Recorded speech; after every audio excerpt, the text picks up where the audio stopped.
Today, we have Patrick Rife as our guest host, and he's going to give us a little bit of a preview and a little bit of a presentation on what he's into and what this topic of finding your voice as an entrepreneur is about. So, without further ado, I'm going to turn it over to him for maybe 10 or 15 minutes. He'll set us up a bit, and then we want to get into the discussion of each and every one of us and what we're doing with establishing our voice, or what wins we've had with telling the world what we're doing and how that's been going for us. So Patrick, take it over. Awesome. Thank you so much. I appreciate it, Patrick. Good morning, everyone, or morning almost. Morning is almost over. My name is Patrick Rife. I am an entrepreneur, a creative, a dad, a husband, a human, all of those things. A Baltimorean, perhaps most importantly, from a regional perspective. Yeah, I'm an entrepreneur. I have a few different companies. Probably my greatest claim to fame is running a company called Pixelated. We are a photo booth company. We've been at it for 13 years. We started as like an event services company, so like as a side hustle. I was a fine art handler driving around in a truck with, a bunch of Georgia O'Keeffe paintings in the back, or the Emancipation Proclamation, taking it to Detroit or something like that. And that's what I was doing when I started this thing in the evening, as a way to keep me from having to go to nursing school. And I actually didn't think that it was going to last very long.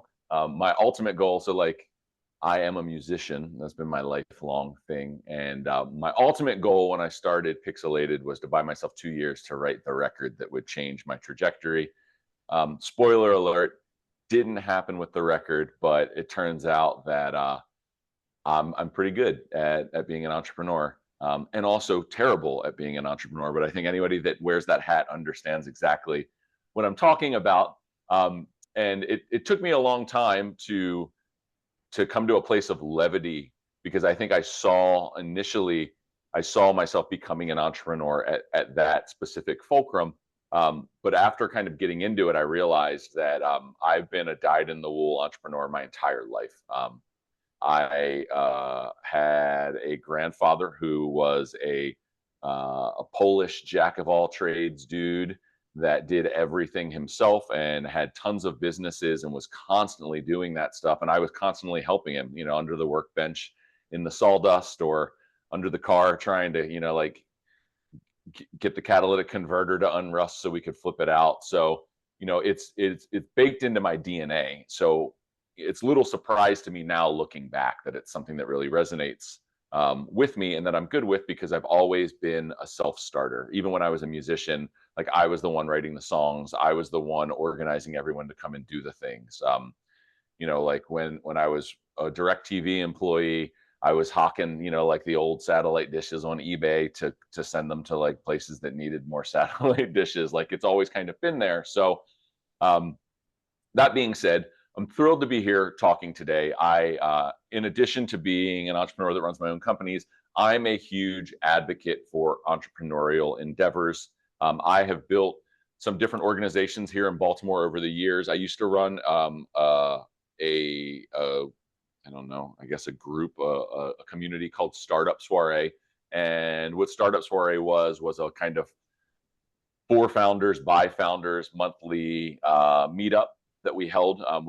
Pixelated is based in Morrell Park, which is a neighborhood in South Baltimore.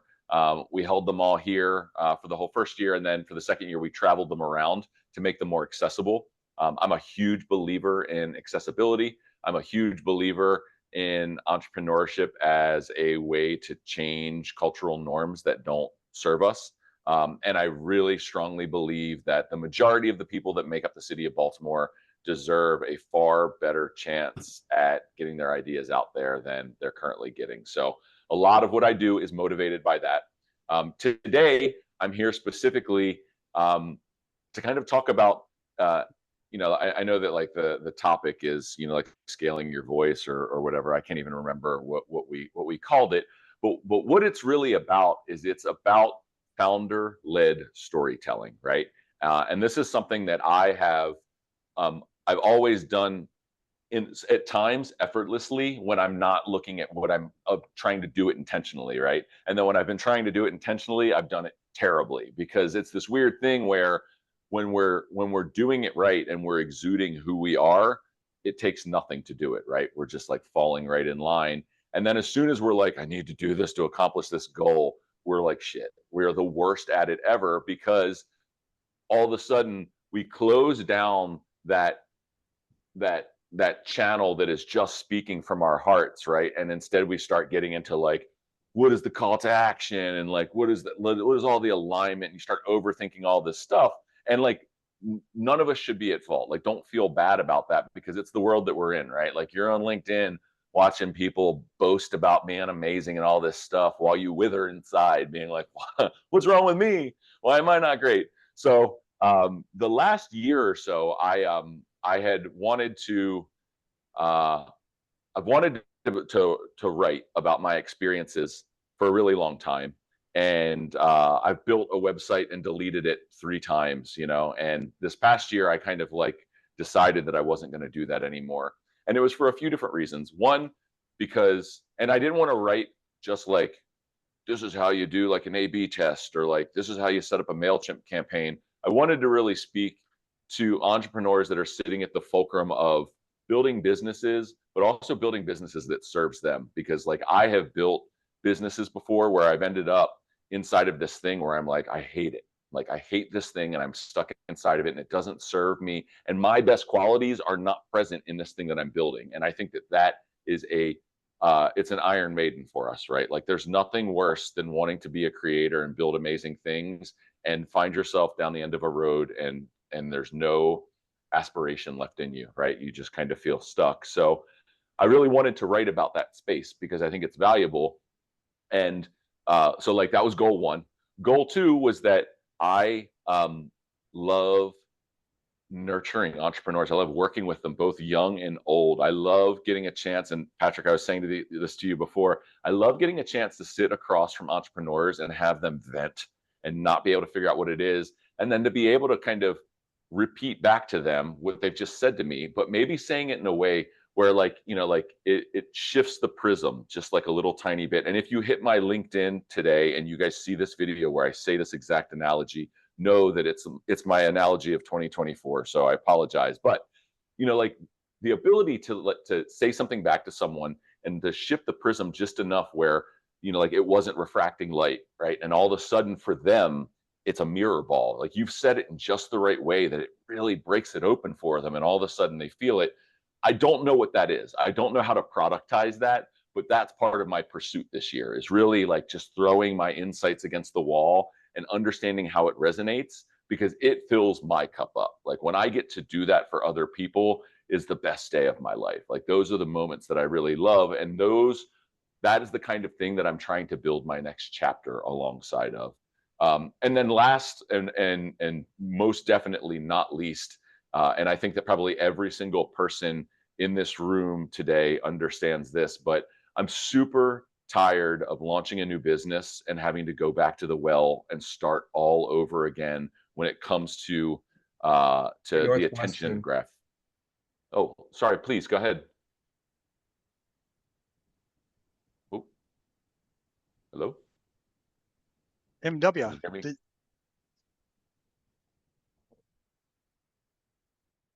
I don't know. Somebody give me a thumbs up if you can still hear me. Okay, great. I'm just going to continue. So last and not least was just the attention graph side of it, right? Like, I want to be able, I'm going to build businesses for the next 60 years, right? Like, I'm not an entrepreneur because it's my career. I'm an entrepreneur because I'm a creative, and I can't help but get inspired about an idea and then do something with it. And what I wanted to make sure was that as I continue to do that, I'm not starting at ground zero every single time. And what I realized is that by really building my personal brand, and like, I cringe when I say those two words the same way you guys cringe when you hear me say it. Like, it sucks. It's the reality.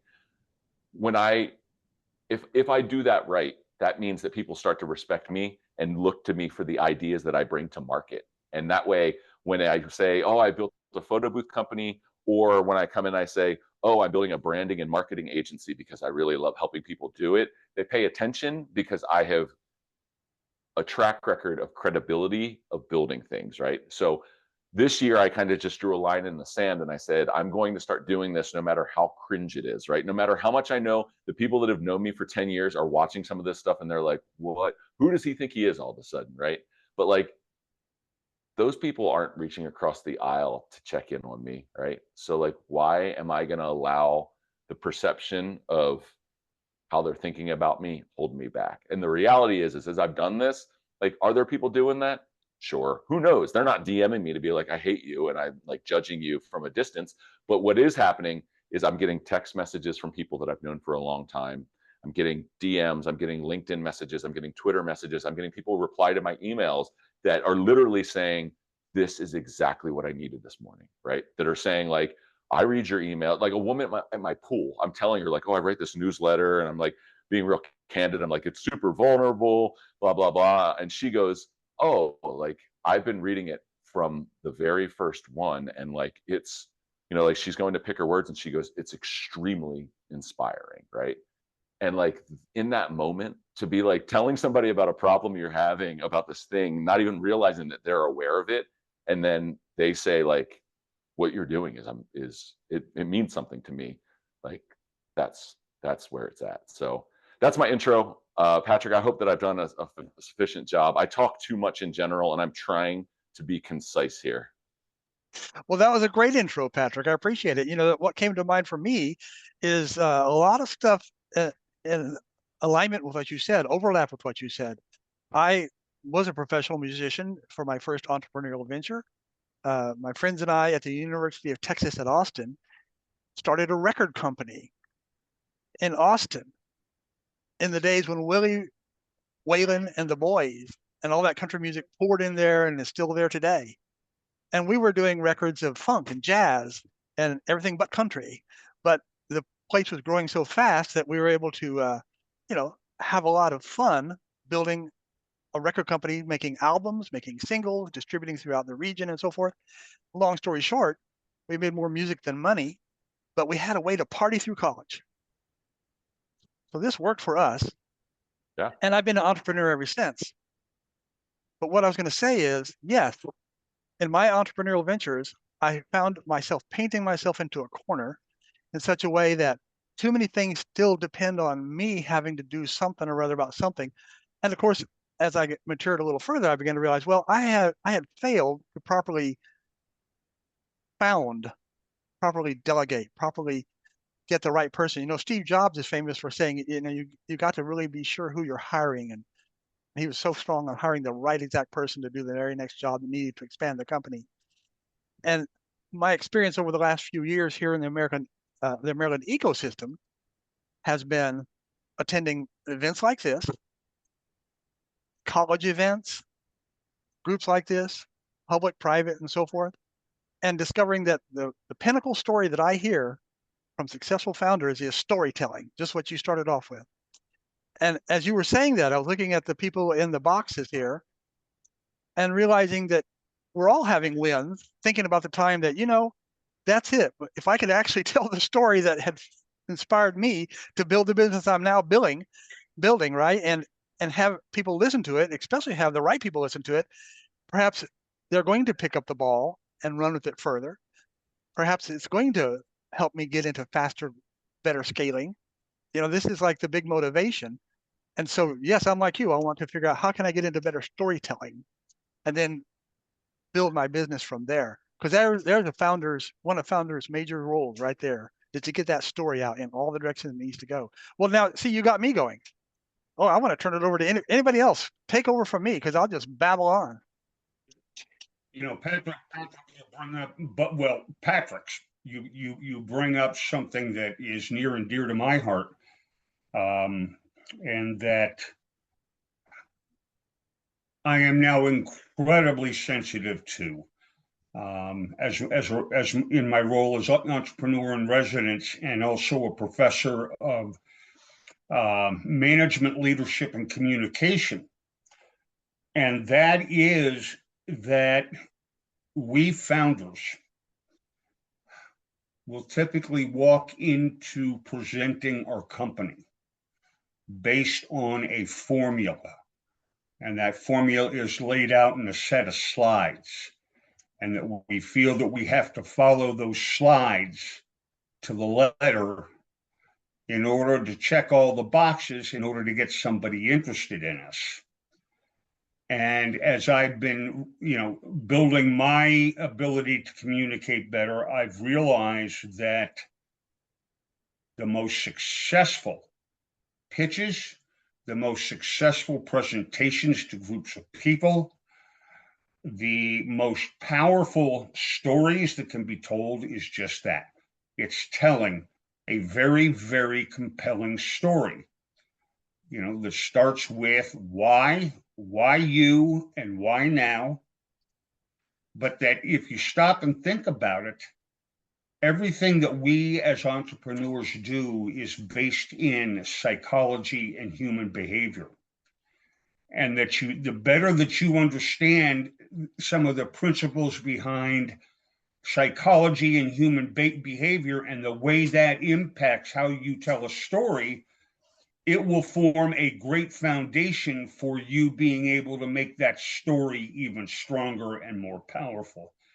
And I'm finding that the more I coach people on that, the more powerful their stories are becoming. And as a result, and they're seeing the benefits as a result.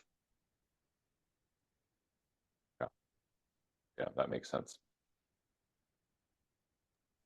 Cool. Anybody else have anything they want to bring forward on this point? Because I think we're right now in the pocket. This is the place. This is where it goes from here. Who are you? What are you bringing? What do you have to say about that? And has anybody ever done sales? You know that sales closes on an emotional response by the prospect, and a VC closes on an emotional response, and they're not going to get emotional if you're not.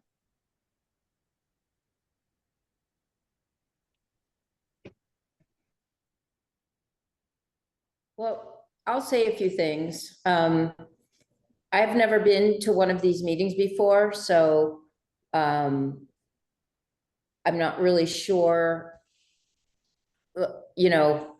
what the purpose is, but I was hoping that we could come together, we could each share what we're doing and each help each other figure it out. So the reason I came is that I'm realizing while you guys are talking that I'm actually an entrepreneur for two things at once. So I'm a graphic designer. I've had my own company here in Baltimore for 22 years. It's called M Design because my name is Emily, but it's just the letter M Design. It's just me, but over the 22 years, I've had very large corporate clients and I just get strategic partners if I need them. One of my clients is a dentist, and I branded his dental agency. And he called me 5 years ago and said, I invented something. I want you to brand it, and I want you to be on our team. So I'm going to give you 3% of the company. So I get very excited about this and have done that. I'm going to tell you guys what it is, because 5 years later, I have put in sweat equity for 5 years and we haven't been bought for $300 million yet. So this dentist he's an athlete. He treats a lot of athletes. He saw that the mouth guards for sports on the market are crap. They're the same ones I was boiling and biting in high school in 1980. And so he created a better mouth guard. It's been tested. It absorbs more impact than all the other competitors, but that's not the main thing. Well, it is the main thing, but something else very important. This mouth guard changes color from black to red when the athlete's oral temperature hits 102, which indicates potential for heat injury or illness. Now, we've had a lot of deaths. I don't know if you guys remember Jordan McNair, Maryland football player who died in practice. And George went to Maryland. George is the dentist. So this is what inspired him to create what we now call the thermopacked mouth shield. And it is on, there's a website I created. So he created a thing. I made the brand. I built the brand visually. But it's been 5 years. We're on Amazon. But what's going on is that I'm running my own business, trying to pay for my house and everything else. George is a dentist, and the 3 other people are running their businesses. There are 5 of us. It's a shame because, like, this summer, 6 athletes died already in practice. So we have this great idea. I'm the only woman on the team. And sometimes the guys are goofing around and I'm like, guys, what are we trying to accomplish here? And then I look like, well, I can't tell you, there are no other women here, so I can't say all that. Anyway, I'll be quiet, just curious to hear what anyone has to say. And if that wasn't the purpose of this meeting, then I apologize. Emily, that's exactly the purpose of this meeting. Thank you for sharing that. That was very interesting to me, because I had noted that the NFL was changing their kickoff procedures to reduce injuries.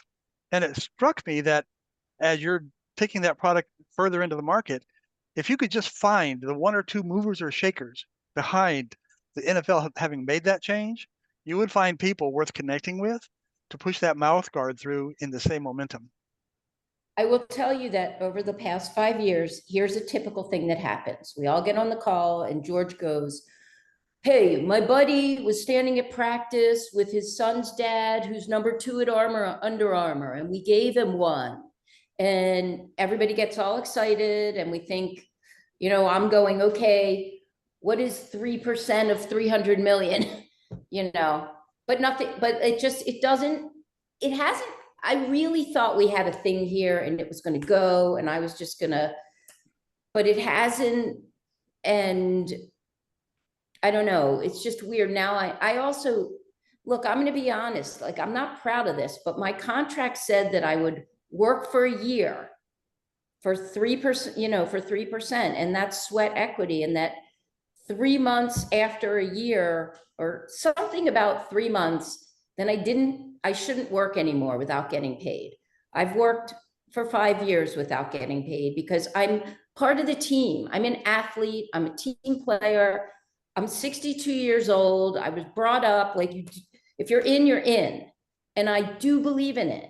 I think it could still be huge. I'm like, guys, we should get on the Today Show. We gotta, but anyway, I just don't know if this is probably a very typical story. And we don't have the money. We need to make like another 100 grand on Amazon just to buy the mold so we can do the youth one. You know, you guys understand. Yeah, you're not, I mean, like, just because it's a common story doesn't mean that it's not. Your story, totally relevant, and like, you're getting like my empathy for sure. Look, like, I manufacture photo booths, right? Like, we make these things. We make them at OpenWorks, right, in Greenmount West. So if you're in Baltimore City, you know where OpenWorks is. We ship them all over the country, right? These is the direct-to-consumer product. So somebody goes on my Shopify site and they like pick out the one they want and they customize it the way, whatever, like place their order, and then, you know, 10 days before their event, we like fill their order, we pack it up and we ship it out to them, right? And they take it, they use it, whatever, ship it back to us. Same thing, right? Like, and when I find my customer, my product market fit, we're talking about PMF a lot here, right? Like, it's amazing, right? And the type of stuff that I'm regularly shipping these things to, it's not the Olympics, right? It's Edna's 70th birthday party, or it's like Mark turns 10, or my first, or you know, like Simon's first birthday party. It's the kind of things, like, how many first birthday parties are there today in the United States? Enough to make me a billionaire, right? But it doesn't mean that I'm shipping to a billion like first birthday parties today. So like, I feel you, right? And it's so frustrating. Particularly, one of the things that's so distracting to me is that I have everything in this business model sorted out except for demand generation, right? And I've been at demand generation for 10 years, right? You know, talk about SEO and Google ads and all this stuff. Like, you know, like, I try all of that stuff. It doesn't mean that it works, right? Like, I work with experts consultants, agencies, all those things. Everybody, 0 results, right? It's mind bending. And all the time, I'm literally like, if I could just be one of Oprah's favorite things, we would be gangbusters. And here's the thing, like, that's not untrue. Like that thing that you're saying, like, oh, if we were just on MSN in the morning, right? If they like brought us in as a clip that was like a context to announcing some other poor kid that died on a football field or did something like that, it would be the perfect thing. And you're right. Like, you're absolutely right.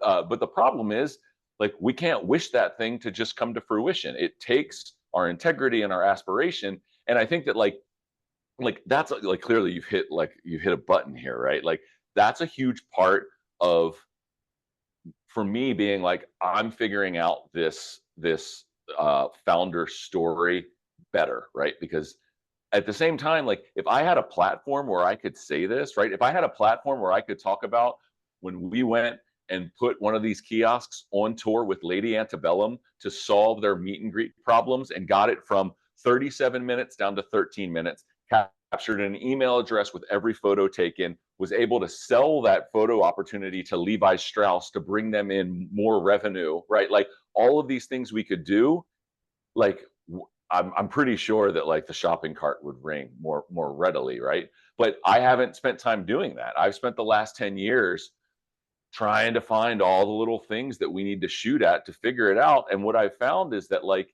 those incremental things, they're hard to do.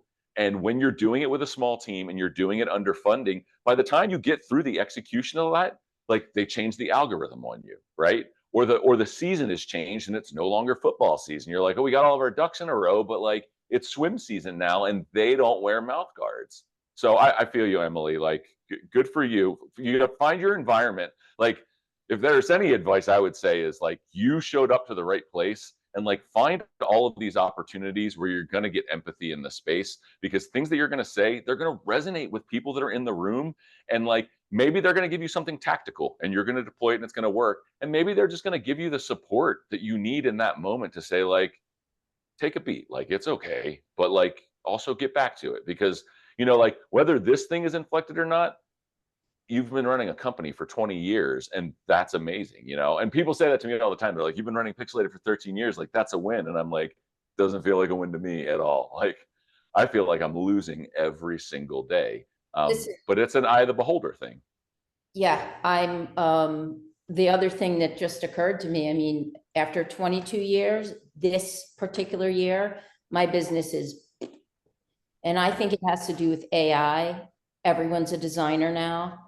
And I'm actually panicked about that as well. But I don't want to take up the whole meeting here. So someone else talk. Well, thank you, Emily. Well, I don't know if I'll make Emily feel any better.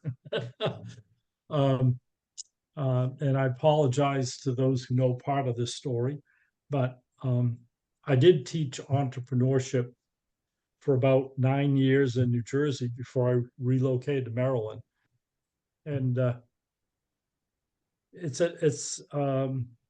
it really takes a lot of grit and stamina, vision, and resourcefulness to really get a company launched. And as smart as I thought I was about the subject, this little company I have right now is technically still in the startup mode. We've been at it for over 10 years. And we've done it on a bootstrap basis. And the way we've moved things along is basically giving away equity. And we did that with a software partner to get the major platform we needed. We've done it with individuals who made contributions to our progress. And I have to admit, I've had some very good people come and go. They, expected we would have moved along more quickly and get funding so they could be on a payroll. And it just didn't happen. I mean, COVID was probably the biggest disruptor that we had. It just blew out a $4.5 million investment signed commitment we had. So, but if you think indeed you've got a great idea that's going to go places, it's just a matter of trying to determine what the best path is to move forward, to get some sort of backing, some sort of recognition, and eventually that would presumably lead to funding. So I'm convinced that we still got a good mousetrap.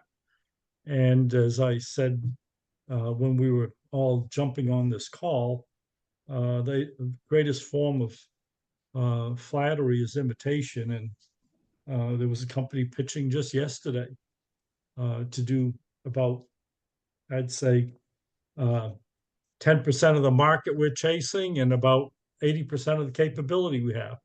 So I'm pretty convinced we're on the right path, and that's what keeps me going. And I won't say I don't have my days of ups and downs. That's par for an entrepreneur. So don't feel badly when you have a down day.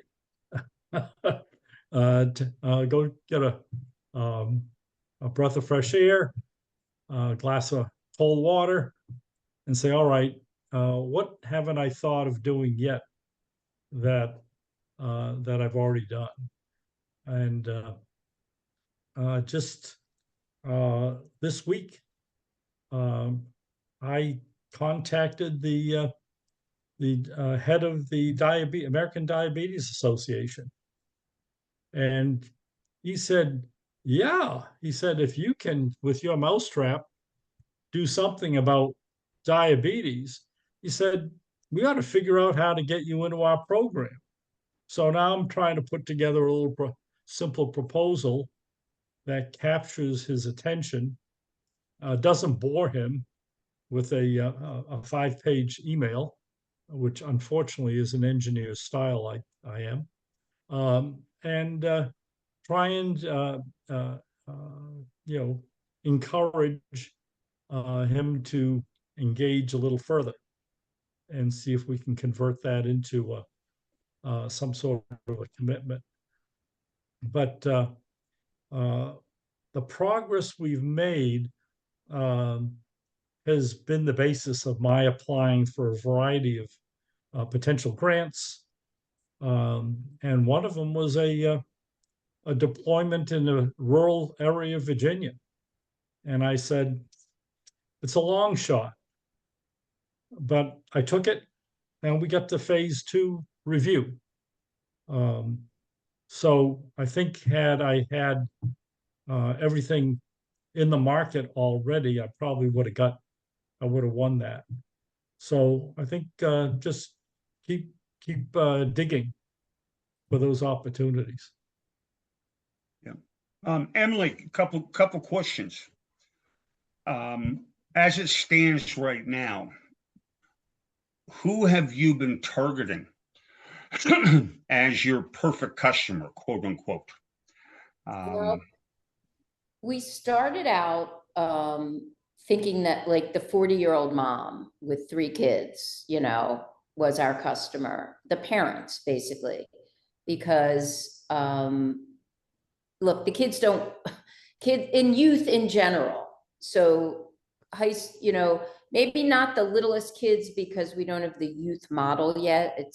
But high school, college, and then of course the pros. I mean, we do have connections. Like again, George is like, hey, I think 3 of the commanders are going to wear it on Sunday. Like everybody knows a guy, and so we do have people in the NFL, people at top, D1 colleges. It just hasn't taken off. So I don't actually know anymore. Things have just gotten, like, the way that we started out was great with the 5 of us, but George hired this sales team from these guys from Texas. I never liked them from the beginning, and they have just mute, like, I don't know how to say it. They said they were going to sell to all these D1 colleges. It's been a year and they've sold to like 2 colleges. So I'm like, George, what are we, why are we messing with these guys? So everything's all, I don't know what the word is, diluted. We're not, and this summer, I said, guys, let's interview firms. We need to hire a firm. Nick is the video photographer. I'm the designer. Nick and I are really good at what we do, but we can't take this company where we need a firm.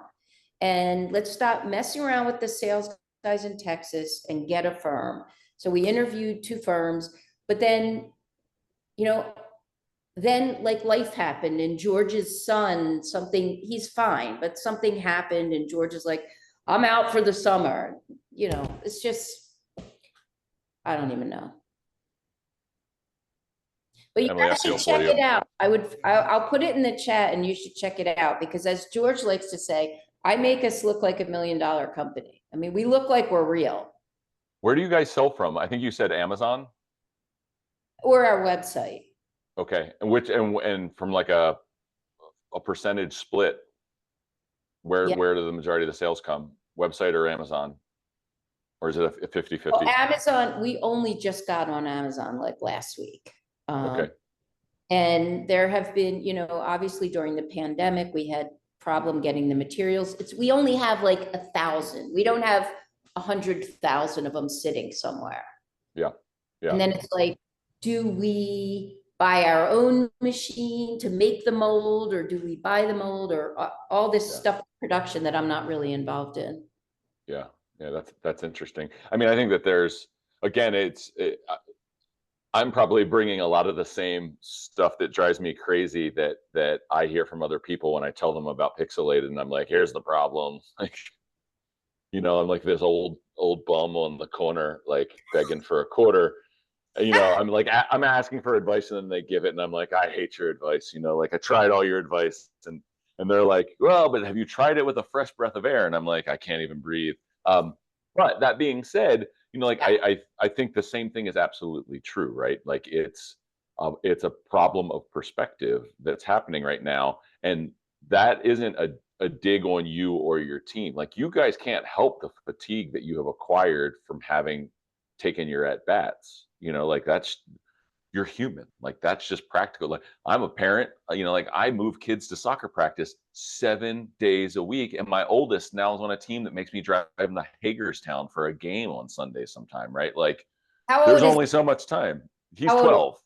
He's 12, but I have a 10-year-old and a 7-year-old. Is he a big kid? Because I'll send you one. Yeah, sure. I mean, I don't think that they wear them for soccer, but oh yeah, they should. My point is just like there's right, like your business partners are right. They're making decisions and they're doing it in the best, with the best of intentions, and they can't make more time than is in a given day. And then also with the guys in Texas, the sales guys, right? It's like you're trying to pay to make the problem go away, right? And like, damn, like it never does. In my experience, and it's one of my problems as I've been growing Ground Control, which is what I'm calling my new company that is, whatever, gonna have a product around these ideas. I don't know what that is, but like you can't. People are like, oh, it sounds like a coaching business or it sounds like a consultancy, and those two words make my skin crawl, because anytime I've ever spent money with either of those two terms, it's just like burning it, right? It's like no results ever, like, and except I have to fire them, and then I got like the guilt of going through and like cutting bait with this thing. So it's really, really tough. That being said, from an aspirational side of this, I really wonder, and I know you guys have talked about this as well, but I think that probably, like the right partner, right? Like Torrey Smith, who is like an ex-Raven, a professional football player, like was like, I'm not playing until I'm 35 and getting, major brain damage. I've got children, I've got all this stuff to live for, but he's still a huge advocate for athletics, but also an advocate for safety and a continued evolution of that safety, so that way kids can be athletes and not give up the rest of their lives for it, right? Like, I think that those type of professionals that see how much evolution not only can happen but needs to happen, and also can like make money doing it as well, I would think that there's something on the fulcrum there of those type of influencers. And then also, you know, like maybe TikTok shops, like maybe these more progressive e-commerce ecosystems, you know, that where you're not necessarily selling from your website, and you're, because like in Amazon, real tricky to stand out there. Like very, like your value proposition's just not going to translate, because people are looking at how many things have 4.5 stars and what is the best buy. Like I'm sorting based off of that, and very quickly you could end up nowhere near page 1 or page 5. You could be buried. So Right. maybe at right. some point we could grab a call and I could just share some ideas. I could take a look at the product. If I can be helpful in any way, like that's why I'm here today. I would love, I was actually going to email you to ask if I could buy you some coffee, because I'm in Baltimore. Yeah, Well- I'd love that. I live in Hamilton, Lauraville. So Well, thank you would for love that. to. Great advice, Patrick. And Emily, I really appreciate you sharing that. But Jose requested, could you put the link to your website in the chat, please, Emily? Because I'd like to Yes. go visit it. And meanwhile, Yeah. Jose, I'd like to find out Healthier Forms. What is that about? It's got an intriguing name. Yeah, thanks. And hey, Chris, it's been a while. Yeah, yeah. So, actually, for what I'm doing, my startup is actually an MRI safety. And one of the things, like, why this interested me today also is the story part, because Chris has mentored me before, and that's one of the things that I had the hardest thing, because of what I'm doing is so specialized. But what I realize now when it comes to that is, I kind of figured it out now, Chris, for saying the story of it. And what I'm tackling is actually the process of MRI safety. That's the part I didn't get before. And there's 3 parts to that process.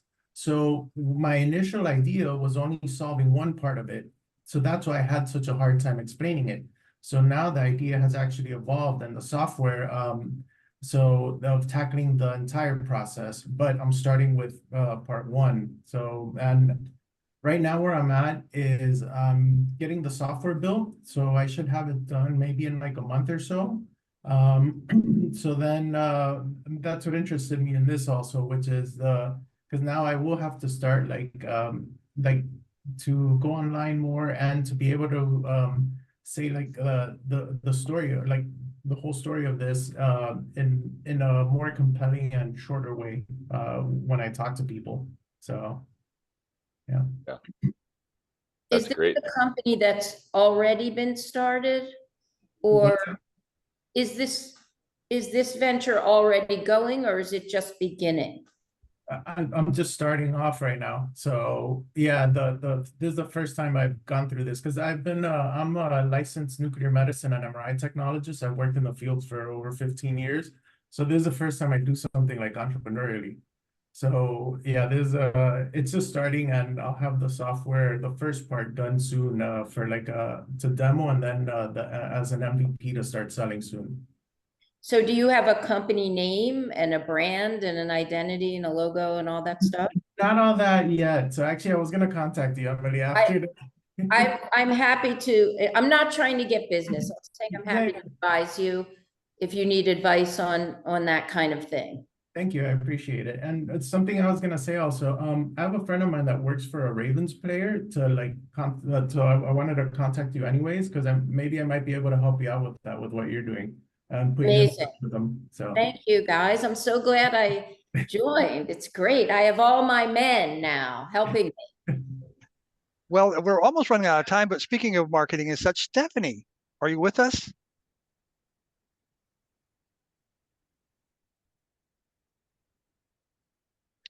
Well, Stephanie, who's been on the call for quite a while, she may have just stepped away, is also into, I believe, marketing. And to me, that's where the whole bleeding edge of entrepreneurism startups is. I mean, ideally, you'd completely define and establish a market, get demand, and then turn around and worry about making a product for delivery. I don't know, that sounds kind of risky. But you know, the Dropbox company started out by drawing a picture of what they think it would work like and how it would look and the general idea of it, and posting that and getting tens of thousands of people signing up saying, I would like that product if you would build it. That's how they started up. So, you know, there's all kinds of approaches. But like I said, we're coming near the hour, and I want to thank very much Patrick Rife for being our co-host. And I want to be sure to thank every one of you guys. Yes, definitely applause for Patrick. I want to thank every one of you guys for having shown up. Very interesting stuff. And that harmonica, you know, you've got me thinking I've got to go find one of my old recordings and re-enjoy that harmonica that was in there. But meanwhile, next Friday after next, October 4th, we're going to have an Ask the Experts event here online on Friday at 11. And it's going to be on startup project management.